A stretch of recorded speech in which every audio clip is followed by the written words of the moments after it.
तेरे पापा अमीर जो हैं। और बता नहीं सकते यार, दहेज तो हर कोई देता है, ये क्या ज्यादा ले जाएगी अपने पति के लिए? अरे बड़े शहर में कोठी है इसके पापा की। अरे पापा की है ना, कौन सी इसकी है? इसकी होती तब तो कोई भी लड़का इससे शादी कर लेता। अरे पापा की मतलब पापा की है तो मेरी ही है ना? किसने कहा? अब तेरी तो तब होगी ना जब तेरा भाई ना हो।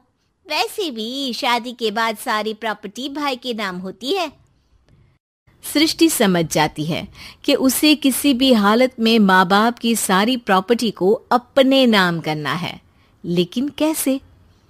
एक दिन सृष्टि का भाई शीनू कहता है, बहन क्या कर रही है? तुझसे एक बात करनी है। अरे हाँ हाँ करना, मैं तो तेरी बहन हूँ। बहन मेरी लाइफ में ना एक लड़की है, बहुत अच्छी है।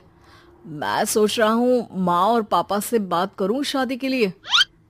सृष्टि को समझ में आ जाता है कि भाई की शादी होते ही भाभी उसे एक दिन भी घर में बर्दाश्त नहीं करेगी।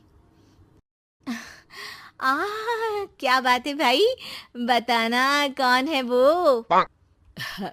यार वो बहुत अच्छी लड़की है, पढ़ी लिखी है, मेरे साथ जॉब भी करती है। बस एक प्रॉब्लम है। हाँ प्रॉब्लम?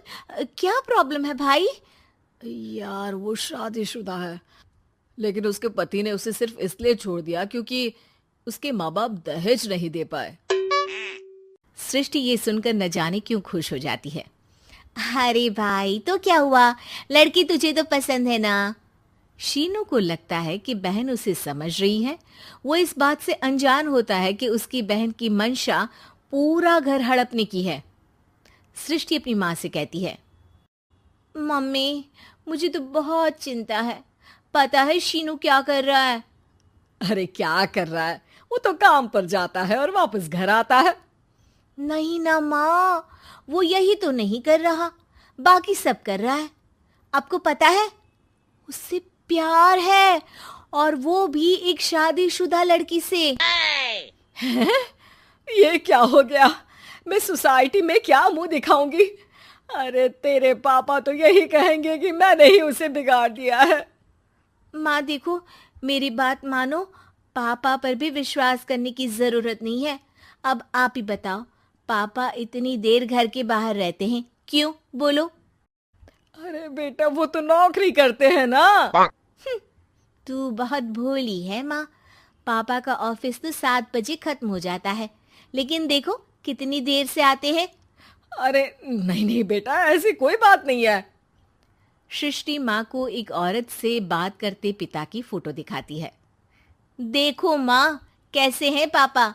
मैं ना कहती थी कि पापा सही नहीं है। मैं तेरे पापा से बात करूंगी, दे फोटो मुझे। ओ माँ, वो तो डिलीट हो गई। लेकिन चल, तूने तो देख लिया ना, पापा से बाद में बात कर लेना। और हाँ, मेरा नाम बिल्कुल मत लेना, हाँ माँ। अब क्या था, सृष्टि के माँ और पिता के बीच झगड़ा होना शुरू हो जाता है। सृष्टि के मन में क्या चल रहा था कोई नहीं जानता था। एक दिन, माँ सृष्टि के लिए एक लड़का देखा है, वो लोग शाम को उसे देखने आने वाले हैं। और हाँ माँ, एक खुशखबरी, मैं और पापा मिलकर एक नया बिजनेस ट्राई कर रहे हैं। शाम को लड़का आता है, सांवले रंग का। सृष्टि को तो बिल्कुल भी पसंद नहीं आता। लड़की की माँ कहती है, लड़की का चेहरा तो कोई खास नहीं, लेकिन अगर मेरे बेटे को आप लोग सेटल कर दें तो मैं उसकी शादी आपकी बेटी से करवा दूं। सृष्टि को लड़का बिल्कुल पसंद नहीं था। उसे भाई पर गुस्सा आ जाता है। लड़के वालों के जाने के बाद कहती है, माँ देखा शीनू मेरे लिए कैसा लड़का लेकर आया, न दिखाने लायक न सुनने लायक, सेटल भी नहीं, वो भी हम करे। अरे माँ मैं जानती हूँ ये मेरी शादी किसी भी घर में क्यों करवाना चाहता है। अरे कैसी बात कर रही है बहन? तूने तो देखा ना, लड़के को मैंने ही मना कर दिया तुझसे शादी के लिए।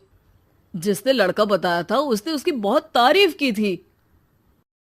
बात आई गई हो जाती है, लेकिन सृष्टि का मन शांत नहीं होता। क्या करूं, कुछ समझ में नहीं आ रहा। मेरी शादी हो गई तो ये लोग पूरी प्रॉपर्टी शीनू के नाम कर देंगे, मेरे हाथ तो कुछ लगेगा ही नहीं। तभी सृष्टि को आइडिया आता है। वो किसी वकील को फोन करती है।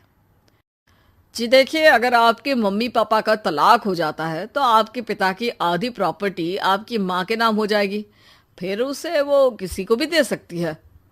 सृष्टि अब माँ को बेटे के खिलाफ भरती है। माँ, शीनू पर नजर रखा करो, वो जिस लड़की के प्यार में है ना वो शादीशुदा है।